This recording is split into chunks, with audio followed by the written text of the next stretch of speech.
reason I was in the Tuskegee, they needed some administrative workers, understanding. So by me had some had a degree in administration, business administration. So they sent me to Tuskegee, understand. But Tuskegee, Alma at that time was already in Italy. I was with the 100th Fighter Squadron at that time, but I was transferred to Tuskegee. But that was overseas. I wasn't in Alabama at Motown or none of that. Just the last 5 years, we found out Dad was considered a Tuskegee Airman, and it made us proud, extremely proud. We were ecstatic. We were in a wow moment. And being a Centurion last year, it was like, okay, he's 100 years old, and he's a Tuskegee Airman. So it was amazing. March 4th, Dad will be 101 years old, and I'm glad to still have him around. A lot of people can't say that. And the fact that he's a Centurion plus, that's awesome.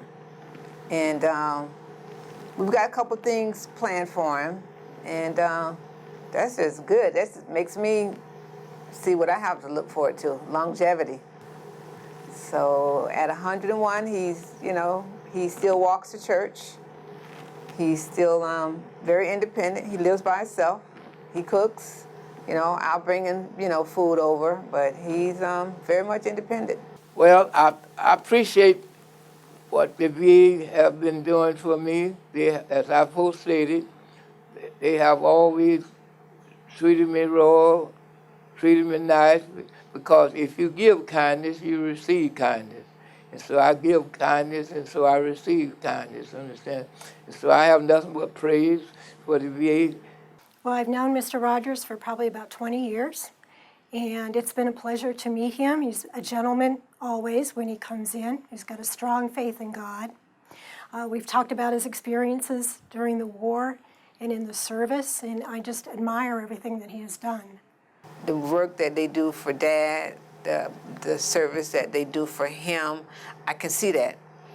If he was here, coming here to get his care, and I was working at a community hospital, I couldn't see exactly what kind of care I can see firsthand knowledge. And with me being in the system, I know what they're supposed to do, and then to see that when they do above and beyond. Because when he cancels his appointment, for whatever reason he don't feel like coming that particular day, they'll reschedule him. They'll call, they'll make another appointment. They'll call me. They'll see my name, and the one lady, Mary, I think it's Mary Kiso. She is good. She always asks about him. When she saw him on TV last year, she was like, "I saw Dad on TV." And that gives you a little extra good feeling.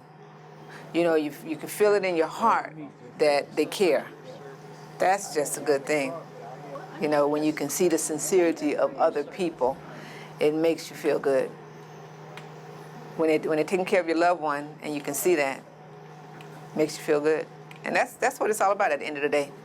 It is a true pleasure and honor to work not only with Willie, but his family as well. Saw the thing on Bay News 9 about his little award ceremony, saw the one in the paper. Both times picked up the phone, called him, and congratulated him. And he was very surprised to hear that we were checking up on him and putting it all together and just checking in with him. I'm very proud of my daughter, and she has had a lot of complimentary remarks made to me concerning her work out here from veterans that have come out here, and she was their patient. You can't find a better place for your health care than the Veteran Administration at Bay Pines, Florida.